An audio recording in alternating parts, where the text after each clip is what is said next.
Hi folks, thanks for watching my monologue. As you may have heard, there's been a recent run on guns and ammunition. I just wanted to let you know that Guns Etc. is in a 10,200 square foot building which holds a lot of guns.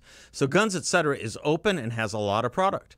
Or you can go to gunsetc.com, that's gunsetc.com, and if you like my monologue, please subscribe to our channel using 960 The Patriot. Welcome back and happy May 11th. I'm not sure exactly why I'm still thinking about a seemingly ordinary or even typical call from early last week. It was a plaintive call from a listener, I think a first-time caller. He asked if the mainstream media will ever go back to being impartial. And I guess it struck me for two reasons. One, we haven't thought a lot about that in a long time. In other words, we've just kind of dumped them and moved on. Ghosted, perhaps, is the parlance in the parlance of our times. And two, I think because in our moving forward, we assumed, even without thinking about it, so what? And that it would never, ever return to its semblance of just the facts or just the news. Along the way, we came up with different phrases for the media. And one caller here suggested we don't use my term, which had been legacy media, but rather corrupt media. Perfectly fine. But it dawned on me, as I've been thinking about this, while we have moved on and from our own venues in thinking, how much is the corrupt media actually still corrupting? In other words, does it matter that the media or the corrupt media might not only be corrupt in and of themselves, but that they corrupt others as well, even among its own partisans? For if, to return to Plato's cave for a moment, you are a leftist, and you are content as a leftist, because what you hear and see is reinforced by, say, NBC and the New York Times, if you still live in the cave, aren't we bothered anyway? Aren't we bothered by people who think they see reality, though they most certainly do not? A concern arises from Book 7 in Plato's Republic. That's where the allegory is. You have Plato putting it this way, as between what he calls the enlightened and unenlightened. Kind of interesting use of that phrase. Pause it. Human beings living in an underground den, which has a mouth open toward the light and reaching all along the den.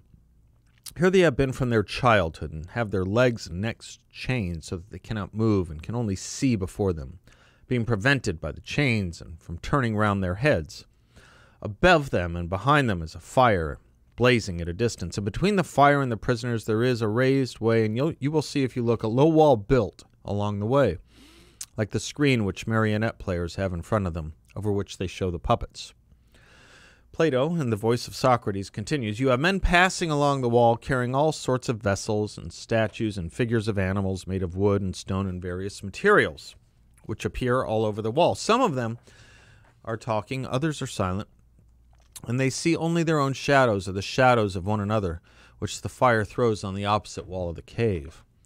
Glaucon says, how could they see anything but the shadows if they were never allowed to move their heads? And of the objects which are being carried in like manner, they would only see the shadows, right? And if they heard echoes of the passers-by, they would think those were the original voices too. Then, of a sudden, contemplate these shadow viewers and cave dwellers become liberated. As Plato gives us what happens next. The prisoners are released and disabused by their error of their error. At first, when any of them is liberated and compelled suddenly to stand up and turn his neck around and walk and look toward the light, he will suffer sharp pains and glare which distress him. He will be unable to see the realities which is in his former state he had seen only the shadows, and then conceive some one saying to him that what he saw before was an illusion, but that now, when he is approaching nearer to being and his eyes turn towards more real existence, he has a clearer vision. And what will be his reply? Will he not be perplexed? Will he not fancy that the shadows which he formerly saw are truer than the objects which are now shown to him? And if he is compelled to look straight at the light, will he not have pain in his eyes, which will make him turn away to take in the objects of vision which he can see, and which he will conceive to be in reality clearer than the things which are now being shown to him? You see what Plato is doing here, right? Once one is brought into the light, or enlightened, if you will, there is a shock. First, a disbelief, sharp pains, glares of distress, and even an initial view that the reality is the false thing and the shadows are still the real thing. But he will slowly come around, and in short enough order, he will see things clearer than they ever were. And then Plato uses an interesting phrase about those who are enlightened and look back at their erstwhile cave dwellers who are still there. He said they would felicitate themselves on the change and pity the others. They would be felicitous of themselves and have pity on others, the tribe they used to belong to, felicity being happiness. I'm not sure of how many of you have had conversion experiences, religious or ideological. I had an ideological one. Many of you know my story. Happy to retell it if you want. But that's kind of what we feel for our brethren who still think that because NBC or the New York Times says something, it has to be true, right? It doesn't, and it isn't. Walter Duranty won the Pulitzer Prize for articles for the New York Times that concealed and lied about Stalin's evil. If the Pulitzer were all it were cracked up to be, people would understand Yasser Arafat, who never apologized for murdering kindergartners or U.S. ambassadors or wheelchair-bound civilians on vacation, would never be in the same club and get the same prize as, say, Elie Wiesel. People would have universally cried foul rather than contemplate in pseudo-sophisticated fashion that our country was founded 157 years later than the New York Times currently is trying to promote with its 1619 revisionist project. Then what you have happen, and then you have happens what happens on an absolute daily basis. Dennis Prager can give a talk at Purdue University, and an official there can write that Prager believes and said slavery wasn't bad. Prager denied it, showed the official video where he never did say such a thing, and the official just leaves the case alone, the damage being done. Chuck Todd this weekend on Meet the Press, the flagship news and commentary show for NBC, did this to Attorney General Barr, but really to all of us. He played an excerpt of an interview with Catherine Herridge and William Barr from last week when Barr dropped the case against Michael Flynn. Here's the actual exchange. Herridge says, in closing, this was a big decision in the Flynn case, to say the least. When history looks back on this decision, how do you think it'll be written? What will it say about your decision-making? Barr said, well, history is written by the winner. So it largely depends on who's writing the history. But I think a fair history would say that it was a good decision because it upheld the rule of law. It upheld the standards of the Department of Justice, and it undid what was an injustice. Close quote. Todd's segment only aired the first two sentences from Barr's answer and deleted the rest, showing Barr to say only, well, history is written by the winner, so it largely depends on who's writing the history. Period. End of quote. End of video. Todd then says, quote, I was struck by the cynicism of the answer. It's a correct answer, but he's the Attorney General. He didn't make the case that he was upholding the rule of law. He was almost admitting that, yeah, this is a political job, close quote, which is exactly what Barr didn't do if you play the rest of the quote. NBC or Chuck Todd cut off the rest of the quote to make the point that Barr didn't make and to jab at Barr for saying something he didn't.